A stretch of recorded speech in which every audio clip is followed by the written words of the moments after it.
Welcome to the Simple Minds podcast, where six mates unpack three topics over a new drink each week. Fuck it, just go with that. We'll fix it if it's... What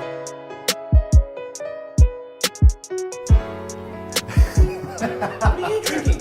He's drinking Talisker. No, Paul. How does that work, man? Put it away. I'm an episode behind, Mick. Sorry, All trying to catch up. right. Settle down, everyone. This is not how we start a show, but this is how we're starting today's show. A rookie. Yeah. Relax. Okay, Yeah, so I'm not welcome. just any Yeah. Come on, let's go. He's not any rookie. We're going to introduce him.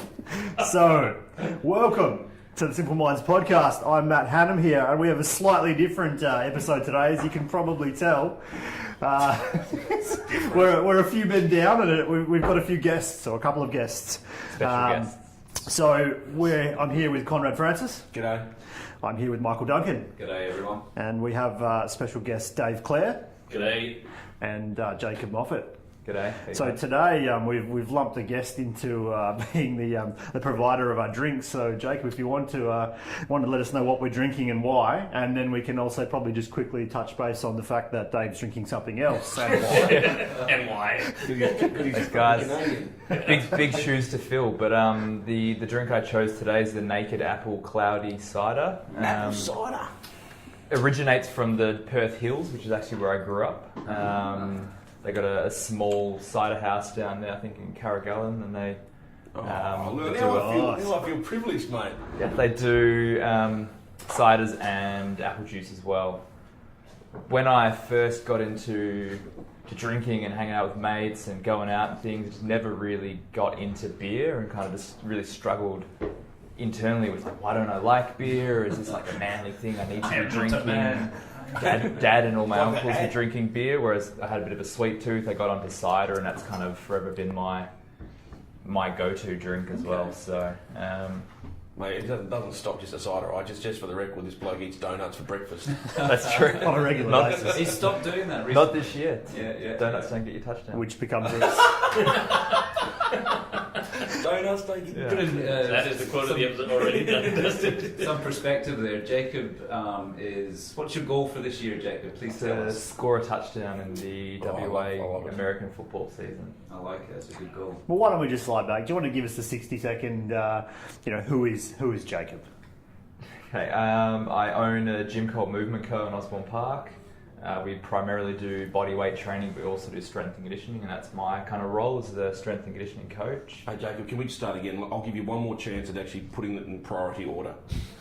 Okay, because something happened to you last year. You became a... Sure. So that's obviously what I do, but I'm also a father of a 5-month old Henry. And Henry, I love that kid. Good name. You just want to take him down the park. He's been into the gym a few times lately and played on the rings already, so kind of starting very early. I figure if I started 27 years ago, I'd be a lot faster and stronger. So. Very good. So, the context, obviously, of the donut eating and the cider drinking, along with the goal. gym. So as the kind of the goal. group's strength coach and fitness trainer, me eating donuts every Thursday morning for about 2 or 3 months kind of was always the joke of the group. And then just recently I've got very clear on my goals, trying to get fitter and faster, and now it's savoury breakfasts instead. Very nice. Savoury breakfast. Do push-ups with people on his back. That's it. Movement Co, great place. Learn how to handstand. Absolutely. Yeah, good. That's where you You go. pay me later, bro. That's it. And we have Dave Clare. G'day. Yeah, so want to get out and about and have a donut, We have Canadian. subtitles on this.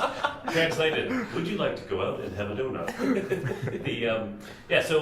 I am the proud father of 3. Here we go. Yeah, just here and there, and one of the luckiest husbands in the world, just in case the wife's listening. Absolutely.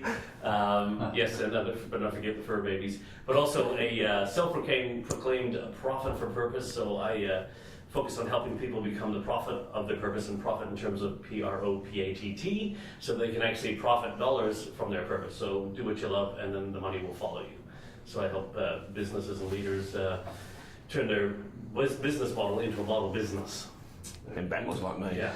This is And interesting. that's why Conrad and I get on so well, because we can baffle the bullshit just as well as each other, but straight from the heart. And this is really interesting because the main group have never really introduced who they are. And we will do that in an episode to come because we've had a bit of feedback about the podcast. And Who are you guys? And why are we listening to it? Yeah. because literally none of us have said what business we're in. I don't even have a title on my business card, man.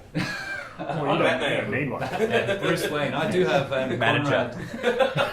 Yeah, I have Conrad Francis on my business. I don't even have a business card. I get them out all the time. I thought you were paperless. You can't have a business card. Well, they said Yeah. my best. I don't think I've given it to any one of you guys. The Indigo or Indigo, whatever it is, the little business card you can have on your phone. Yeah, I don't know it, but yeah, Oh, I don't yeah, use it. yeah. I use Evernote, but no, whatever. Doesn't Whatever note. to each their, whatever note. And seeing as though you're talking, why don't you get the ball rolling today, Conrad? Yeah, cool. Question number I'm one. actually feeling privileged because usually I don't go first, right? So, thanks, Matt. Not used to come first. Yeah. No, you never win when you come first, mate.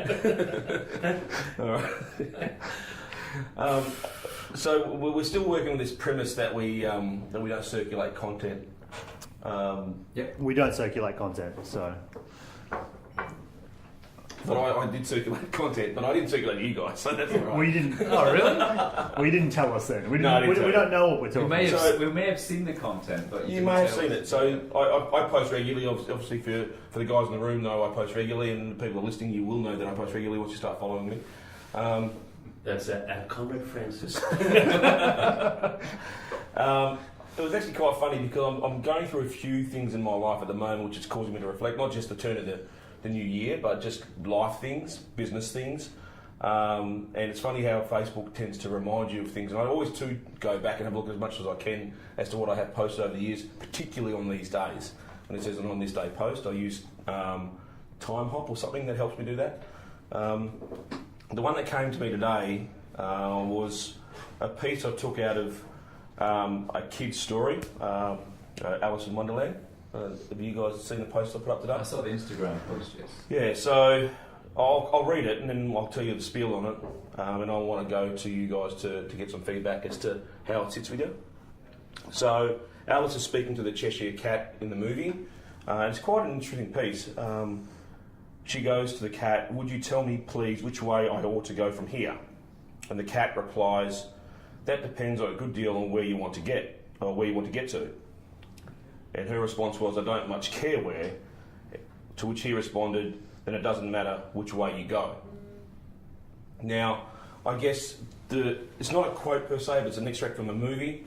And what I took from it, and when I posted it at the time, I looked at the direction you take with your life, the decisions you make. Interesting, being at a turn of the new year, in time with goal setting, which you touched on a bit earlier. I'm keen to see I've just read it to you guys. You might have seen it.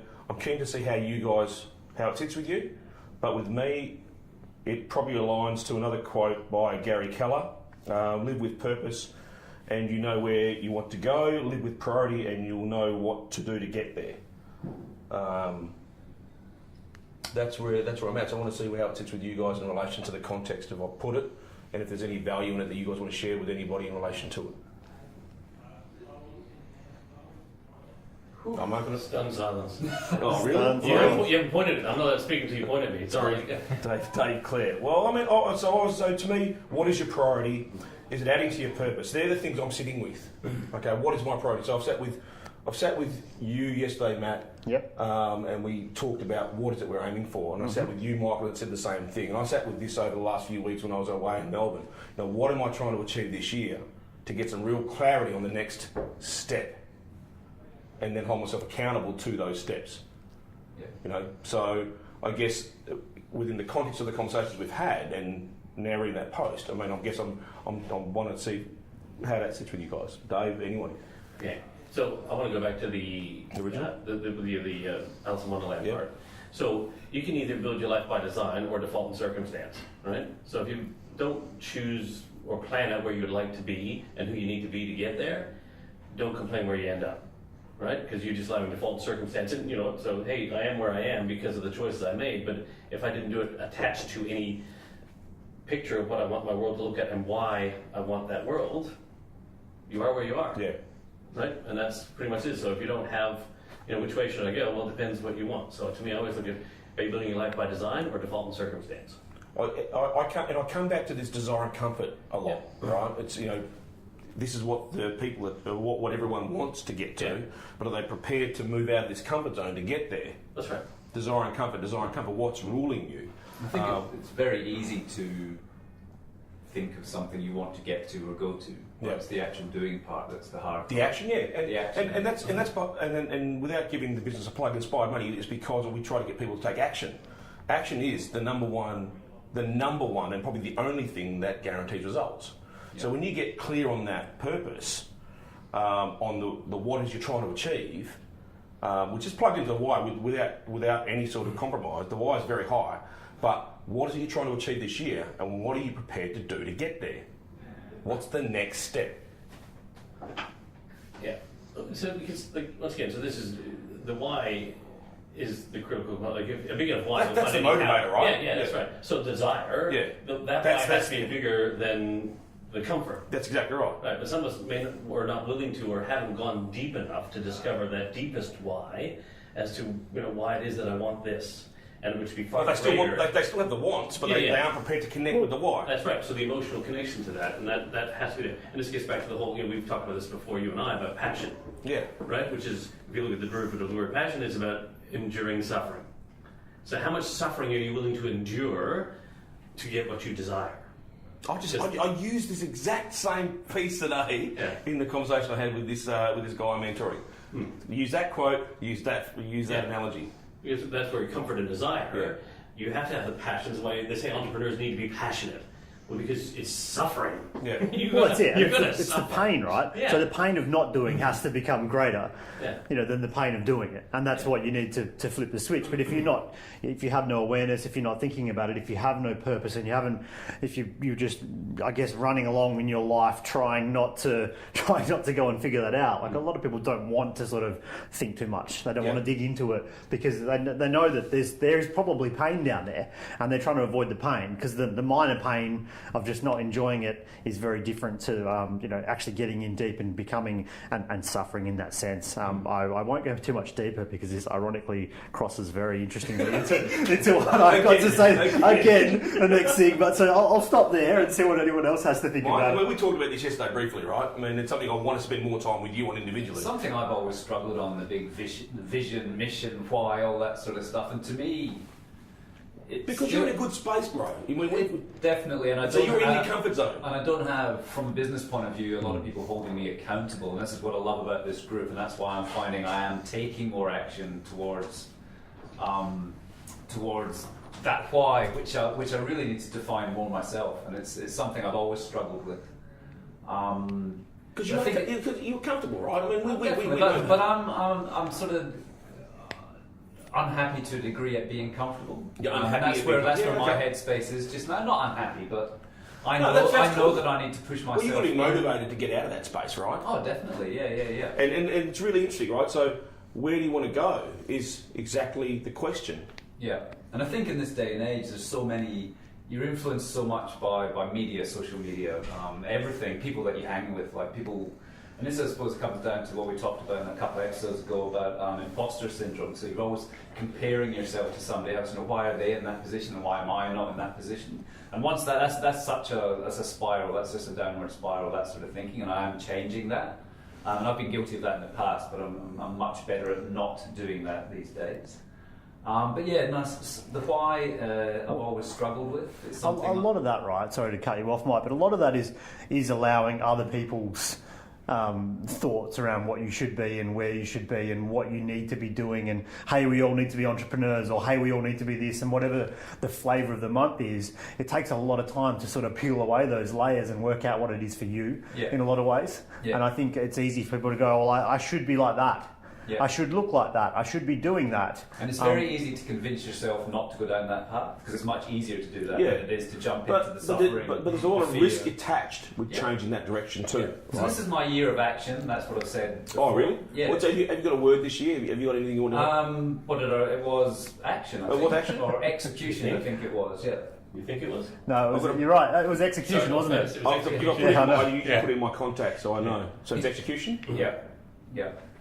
So what does So, what does that mean? so it's execution. Like he's on the podcast. That's how he's got the guy accountable. Execution. So Yes. when are you going to get to a point where you're clear on your why? Once I've executed it. Right, with a gun or just like exactly. with a cheese?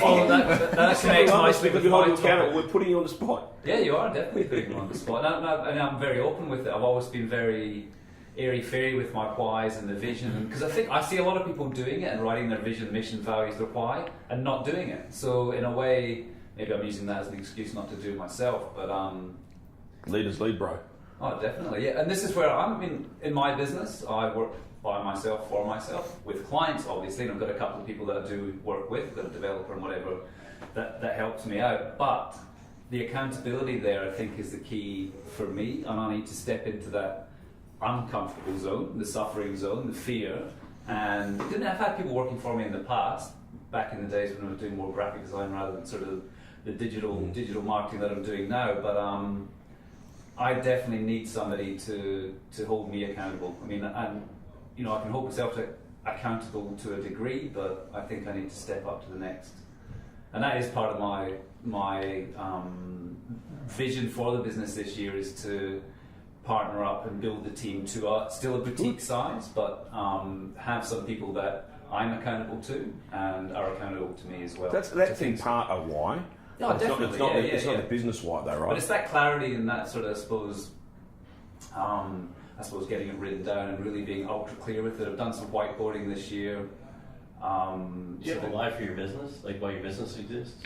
To help clients become confident online. That's the kind of why for my business. Okay, and then so your personal why is that should be an expression of your personal why. Yeah, because I mean the big part of my business that I enjoy, that is consistently with all clients, is the communication, is the personal relationship I build with clients. Right. That's what keeps me going with the business. So that's what I really enjoy, and I because it's myself in the business, I do a lot of the technical stuff as well. So I suppose I'm putting all different hats on throughout the day.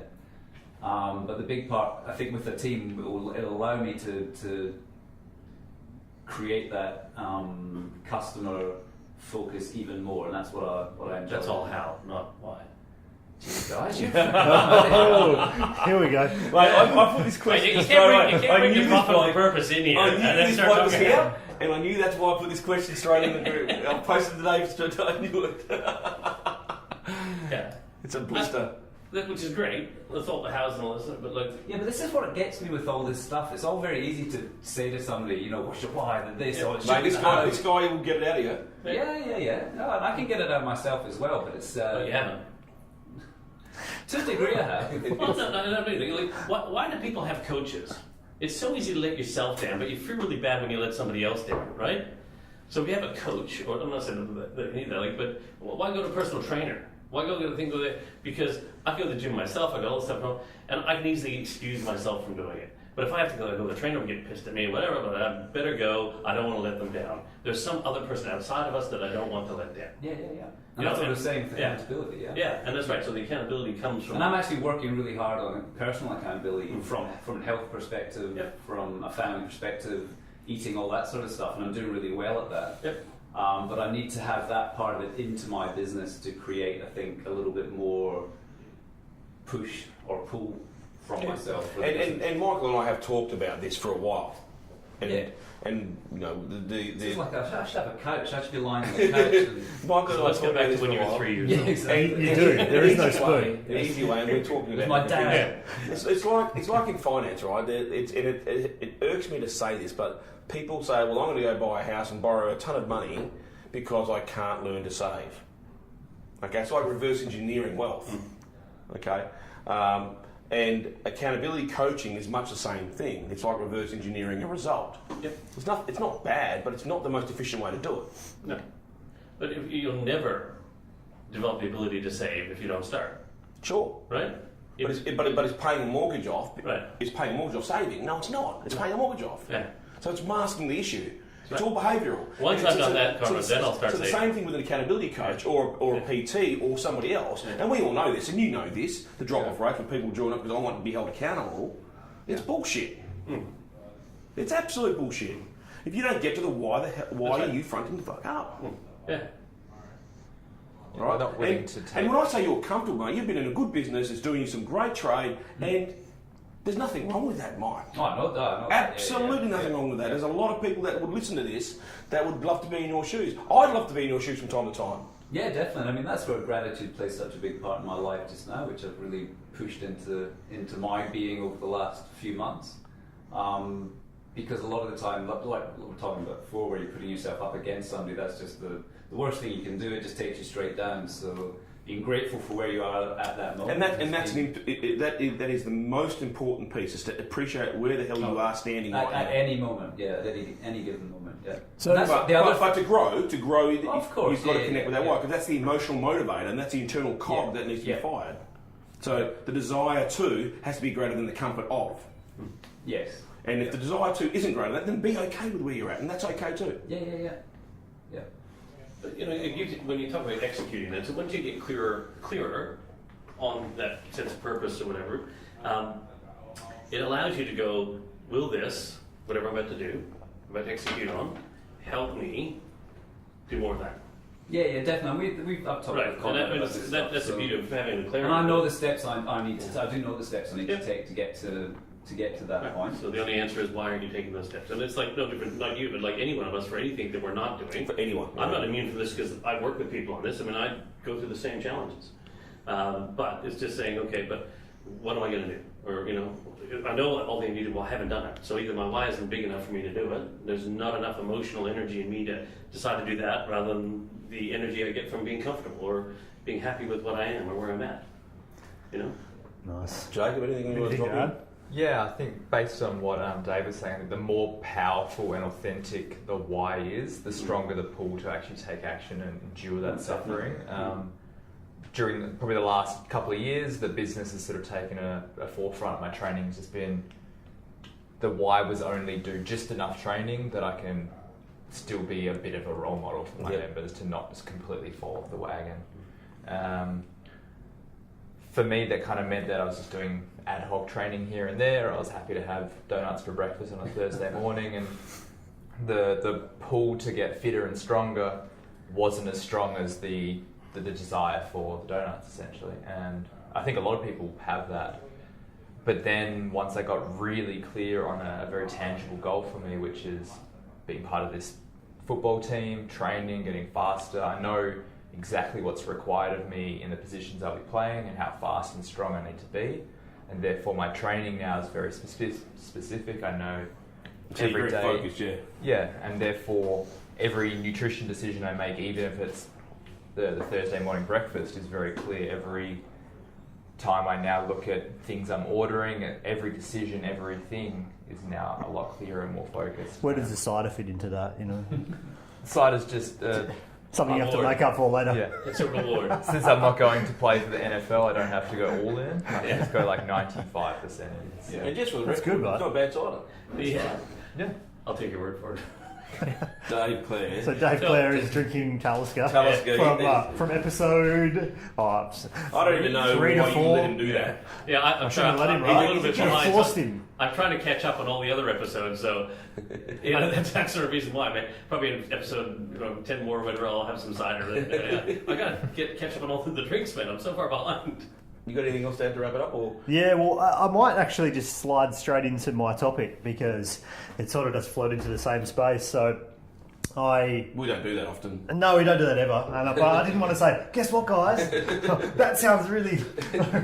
that's a great lead into my next topic. You actually did say that. But I did say it. So, Maybe not the same way. maybe, but I think I phrased more it masculine voice. better. Stronger voice. There's some good segues So- in this podcast. It's a segue, yeah. We should actually get on those on the physical Different ones kind of instead of segue. those. A different kind of segue and make that happen. Making a mobile podcast. So, well, we could do that. We could go on the road. That would be Let's go on the road, Dave. We'll go up to Geraldton one day. Elizabeth We could just talk for 4 hours. Yeah, we might be drinking Blue hats. Oh, yeah. With beer in your straws. Oh, yeah. Oh, digress. So, guest contributor, someone who wanted to have some input, or I guess they wanted to provide us with a topic or a quote to dissect or unpack, Phil Chilinsky. So he provided me with this quote, and I'm going to probably butcher this. So the quote's by Slavoj Zizek, I believe is how it's said. We'll put some notes in the show notes. He's a Slovenian philosopher, for those that may or may not know him. The quote is, and I'll read this out because it's not a short quote. Happiness was never important. The problem is that we don't know what we really want. What makes us happy is not to get what we want, but to dream about it. Happiness is for opportunists. So I think that the only life of deep satisfaction is a life of eternal struggle, especially struggle with oneself. If you want to remain happy, just remain stupid. Authentic masters are never happy. Happiness is a category of slaves. Wow. We talked about this with the suffering episode. I mean, so it very much lines right up with what we just talked about. And I guess to try and paraphrase, so happiness is not important. We don't know what we want. And what makes us happy is not actually to get what we want, we just want to dream about it. Happiness is for opportunists, and the only real deep satisfaction in life is eternal struggle with yourself. And to remain happy is just remain stupid, or I guess naive to the situation. Authentic masters are never happy. Happiness is a category of slaves. I think it's a tough. I mean, It's a tough quote. Tough one to talk about happiness in mastering. No, but I think that, forget the word stupid, but Yeah. if the naive to all the crap that's going on, it's like blocking out all the rubbish that's happening. Blocking out potential change or growth, right? Well, not even growth, but all the other misery in the world. Yeah. Your mind doesn't know between what's real or perceived. So you can fake happiness, if you like, or just conjure up happiness in your mind.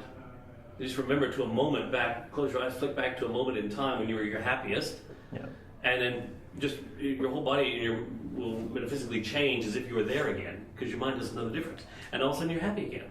You can actually change your happiness state like that, right? But if you allow all the other crap that's going on around you to seep in there, then so be stupid to everything else that's going on.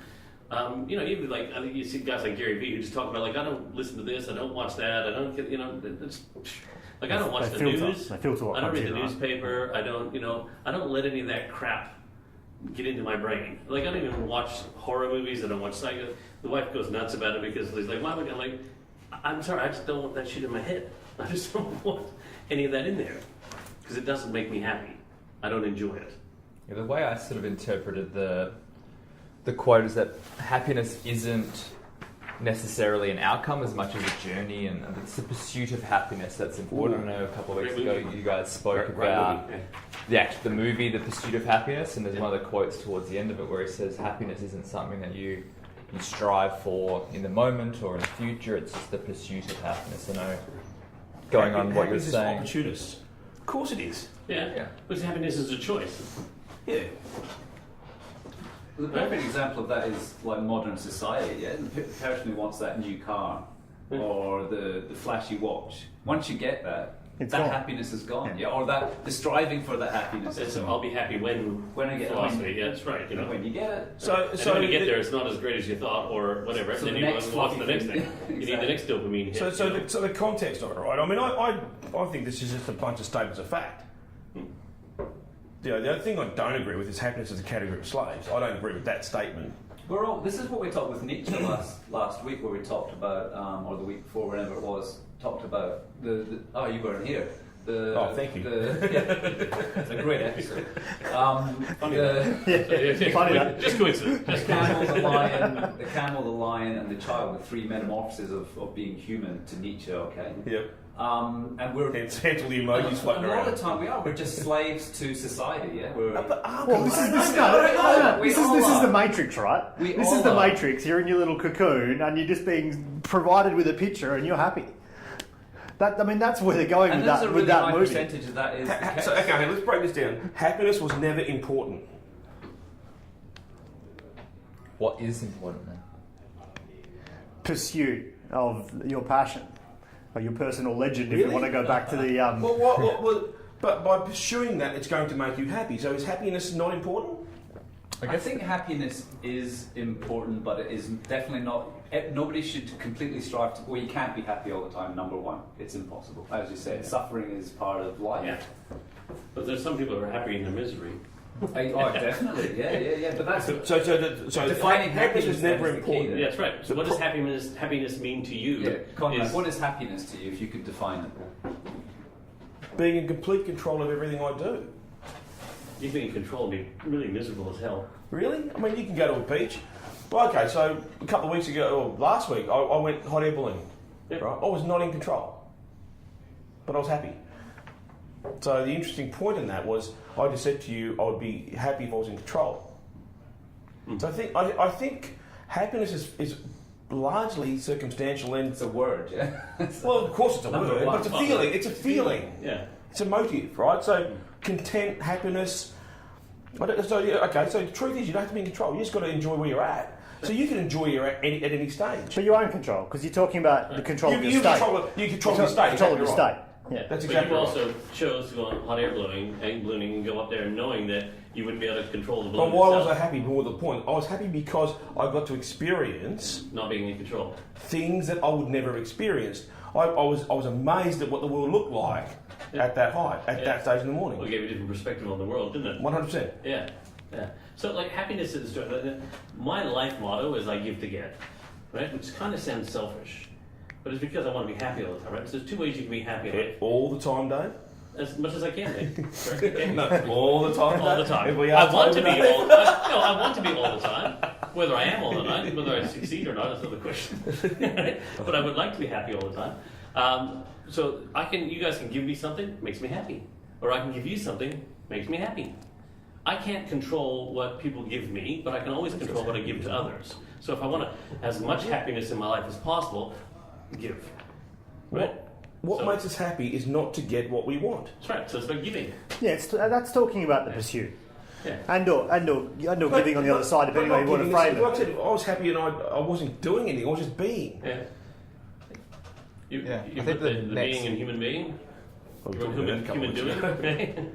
No, but I think, look, if I try and look back on, let's say, some achievements in my life, I'm probably the happiest, moments before it's achieved versus the moments thereafter, which you're already then turning and framing and going, what's next?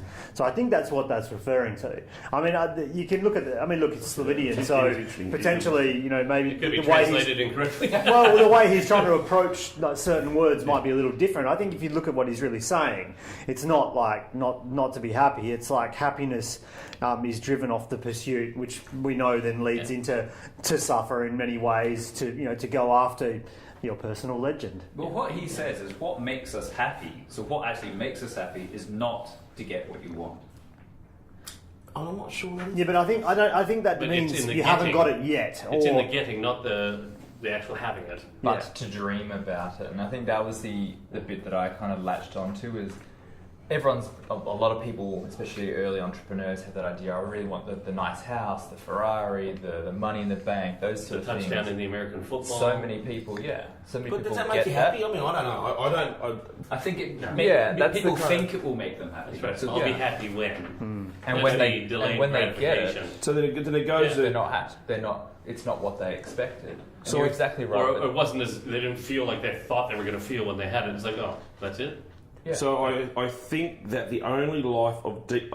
I think that the only life of deep satisfaction is the life of eternal struggle. So we also have to look at this. No, and once again, we don't.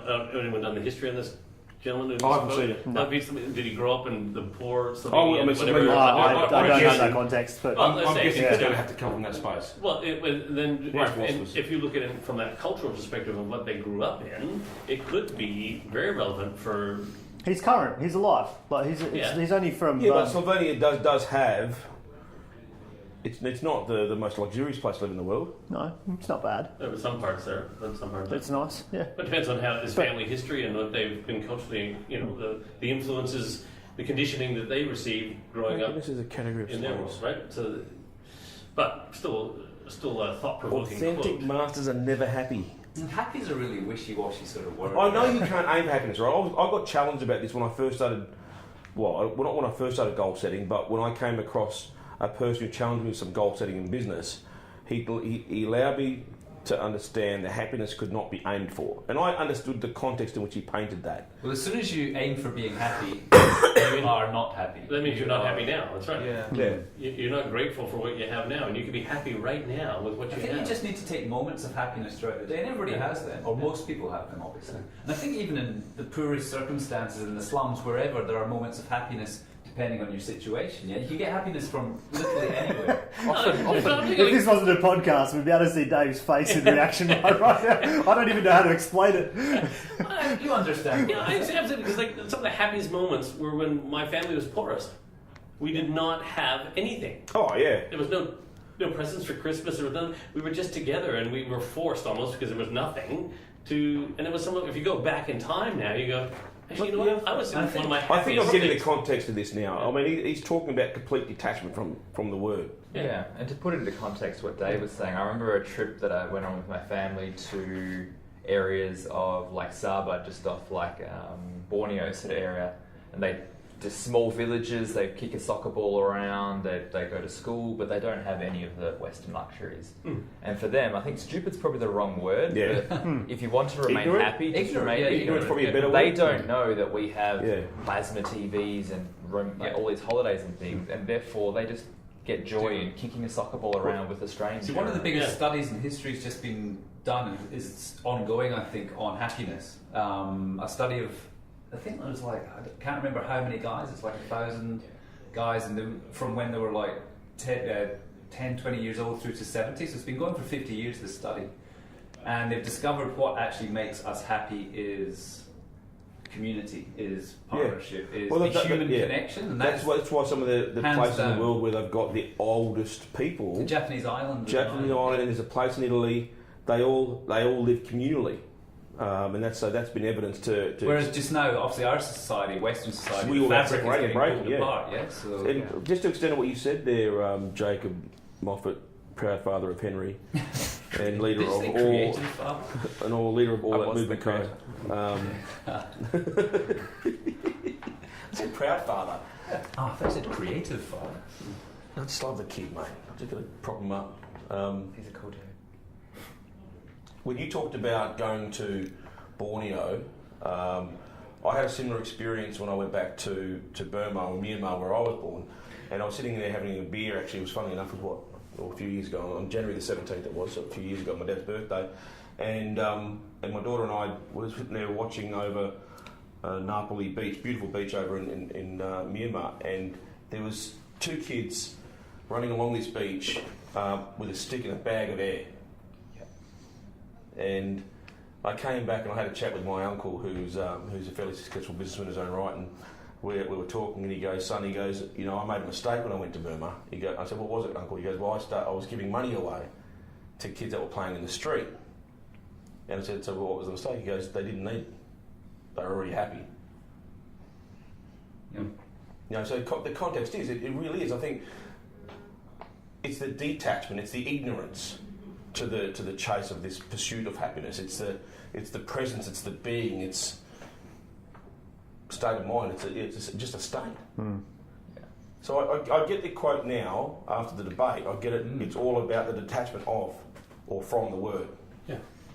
I guess separating what says happiness is a category of slaves. And I think the pursuit of happiness from a Western perspective enslaves a lot of people trying to get the next car, the next house, the next thing. Yeah, 100%. When it's just they've got that, the family, the friends, that everyone else. The grass is always greener, isn't it? They've got that the whole pursuing time. material possessions to make you happy. If that makes you happy, You're going to need another one as soon as you get that one.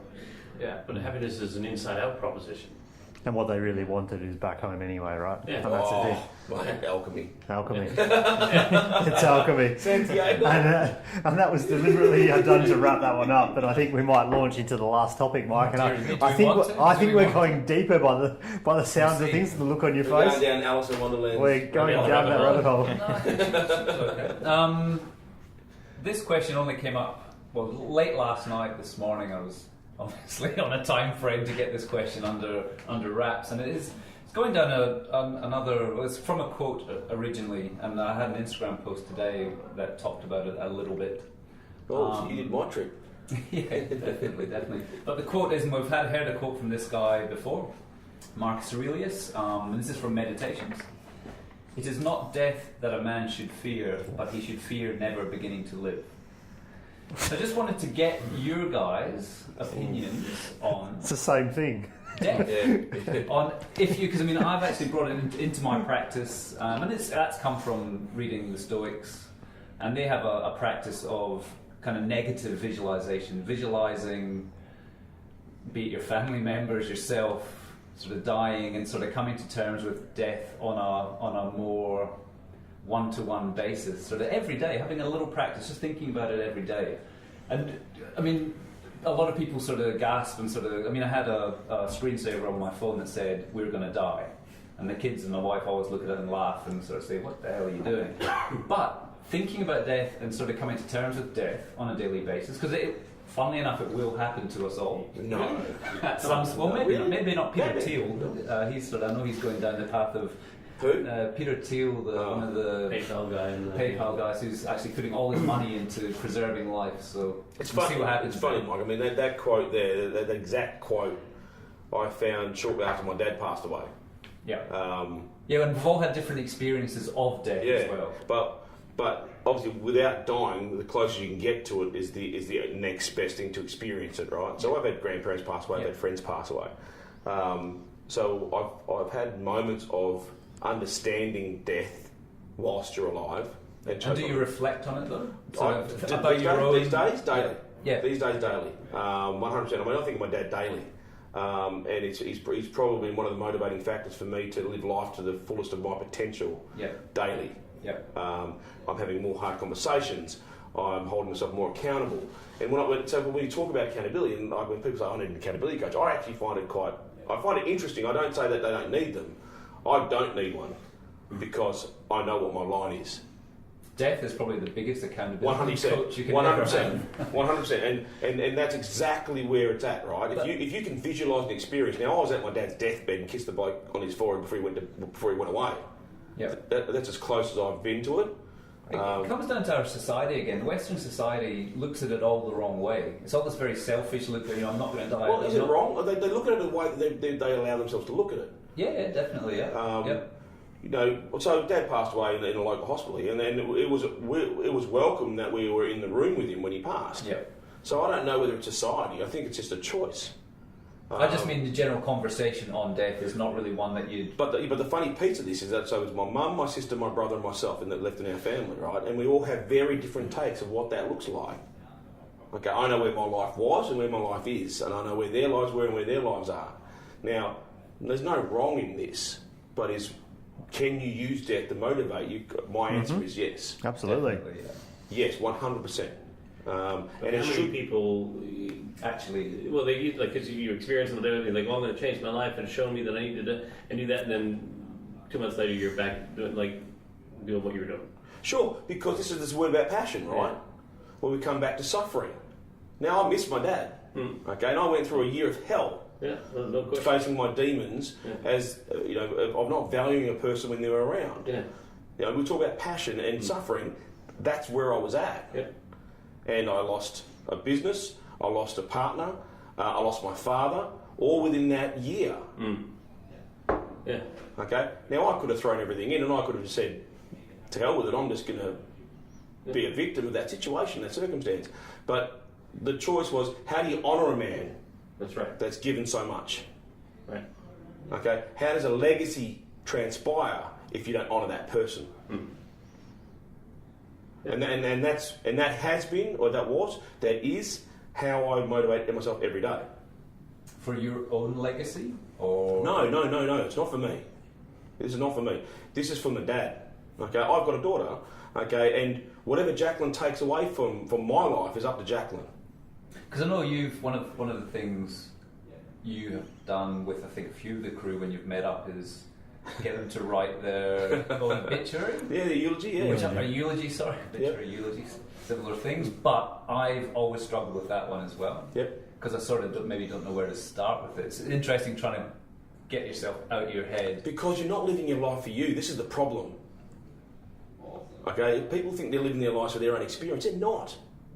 You're living your life for everyone else that's experiencing you. Yeah. So when you show up for their experience, not for your benefit. Okay, and when you understand, you talk about giving, that's how you fucking give. That's right. Every fucking moment you're present to make that experience better for that person. Okay? Too many people show up for their benefit. Absolutely.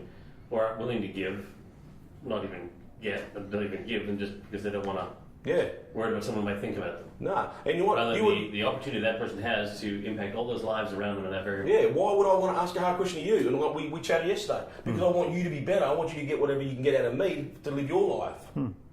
Of course. Why do I ask you the hard questions? Same goddamn reason. Not for me. It doesn't benefit me whether you do it or not, mate. Yeah, I know that, yeah. But if I don't ask you that, where do you go? Well, yeah. And that all comes from me understanding that death is going to happen. And if I want people to benefit from the life I've lived, like my dad, and like I benefited from my dad's, then I've got to live my life. Yeah. Jacob, when did you decide you wanted to score a touchdown in American football in the WA League? Really, only a few weeks ago. Right. So you've been through some life changes. You've got a 5-month-old. Yeah, I guess the seeds would have been years of watching the sport and playing it in the park. Yeah, that's why you chose that particular sport. Yeah. But all of a sudden now you've got this high level of commitment to accomplish something for yourself, Yeah. and it's caused you to look at the way you live your life. Yeah. Right? 100%. But I would have to guess if you went deeper, you would find that now you have a 5-month-old son. Yeah. You now are a role model coming and say, what legacy or message or story am I telling him by the way I behave? Yeah. And I think you've that had to was put something tangible to it, because once again, Conrad, we talk about function versus form. We want to put this form to it. It looks like a touchdown anyway. But what it is you're showing him the deepest level of commitment that you need to have to that to achieve your goals. And I'm going to put words in your mouth, but I would guarantee if you went deep, you would find some connection there. No, 100%. Because this didn't happen 12 months ago. No, it didn't. Exactly right. It wasn't there 12 months ago. Yeah, and in the lead up to, and you guys probably, I first came to breakfast maybe June-ish. No, I was 5-6 kilos heavier than I am now.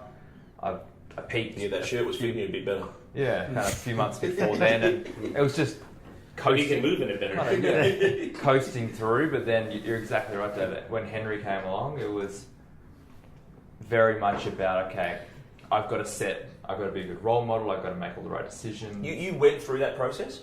A little bit, yeah.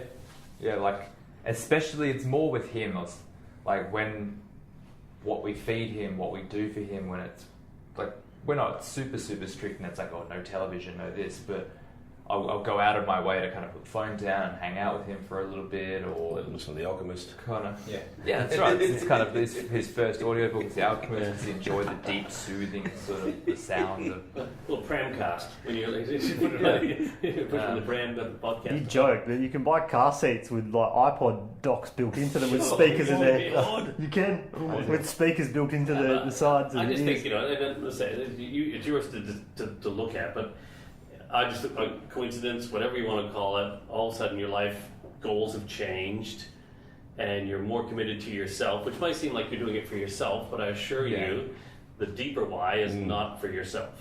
Yeah. It's I'm now. People are looking at me. Someone very important is looking at me. Yeah. Being a dad myself, as most people might be, someone's looking at me. Yeah, your life changes. Yeah, and the best accountability you can ever have. Yeah. You kid, yeah. Yeah, I think so. Oh, mate, that's a big question.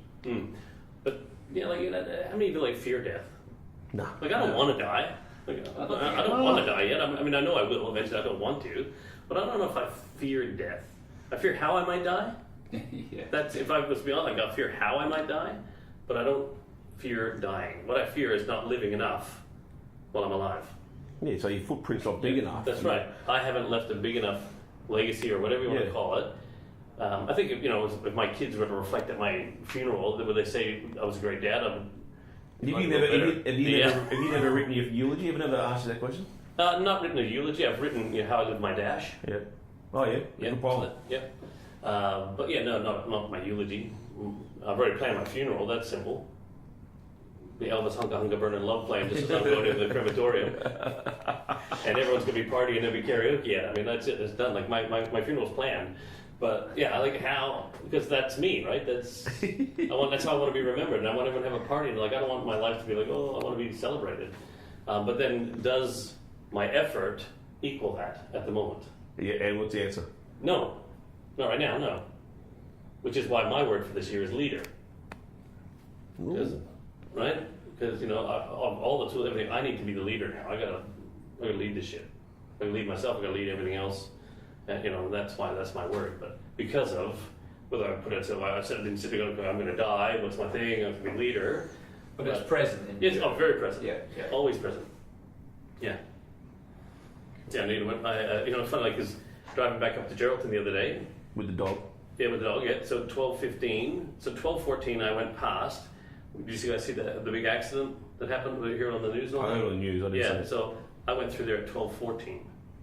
The accident happened at 12:15. Jeez.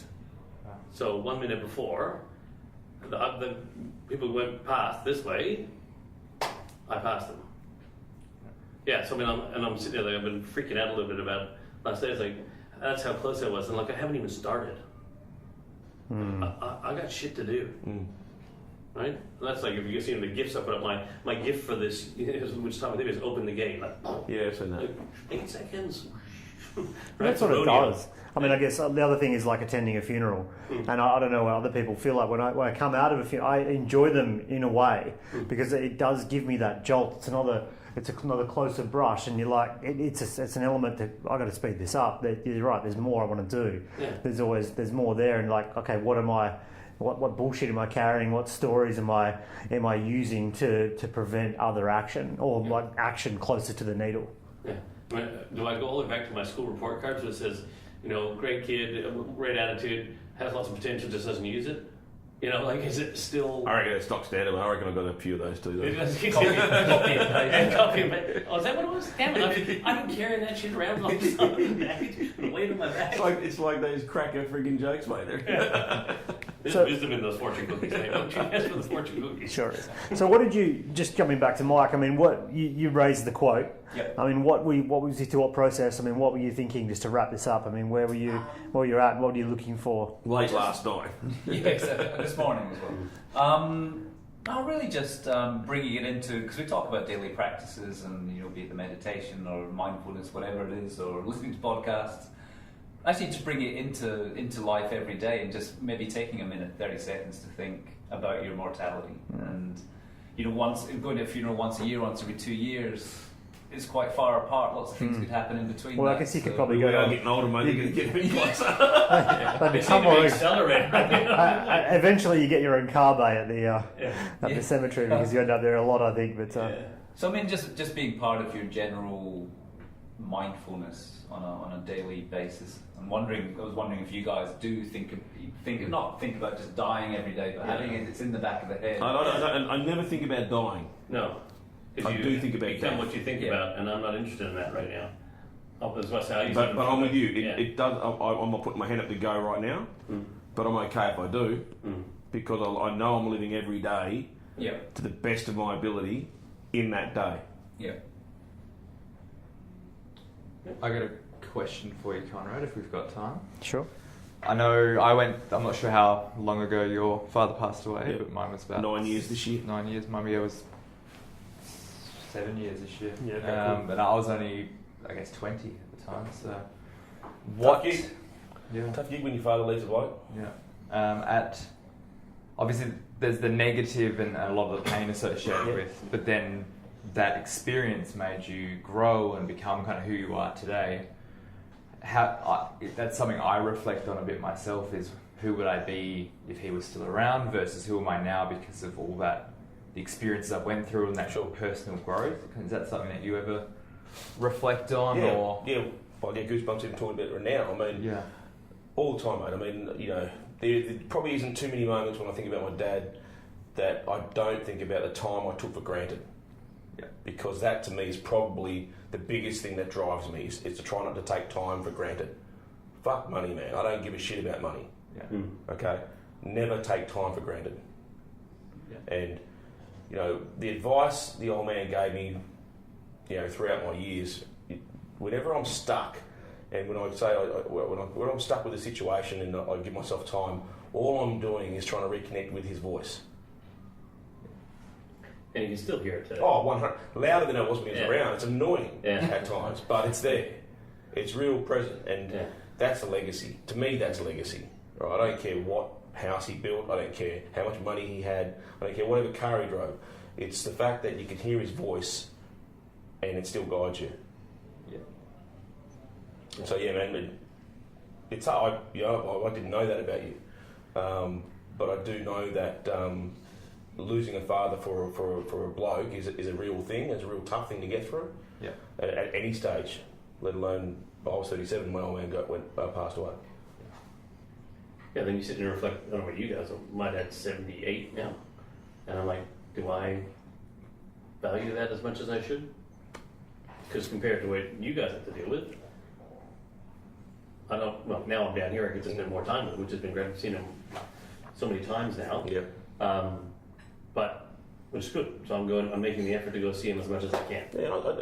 But there's no right or wrong. No, I understand, but it's just like sometimes you think, well, hang on, these poor workers don't even have their dad around to go and talk to. Yeah. I do, and am I taking advantage of that opportunity? Am I, just to be in his presence, to hang with him and listen to him, even though he tells me the same story over and over again, which I'll probably do as well. Same dad jokes. Yeah, same jokes.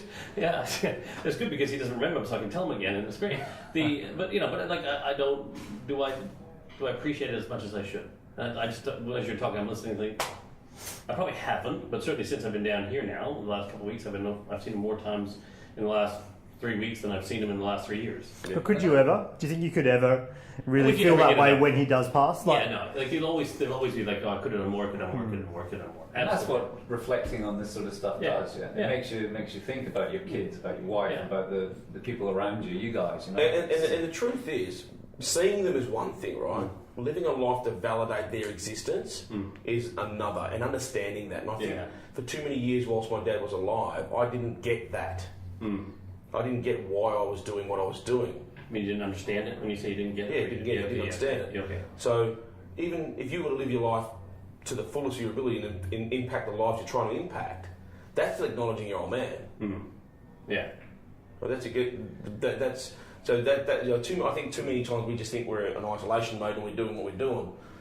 But I think the truth is we just need to be present and honour those that are around us all the time.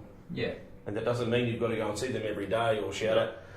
It's a phone call, it's a thought, it's whatever. Because you don't want to go down the path of feeling that guilt. No. That, I'm not doing this and not doing that. Because guilt is a killer in itself. Live your life to the truest of your potential, and you will honour the people that have helped you get there. Yep.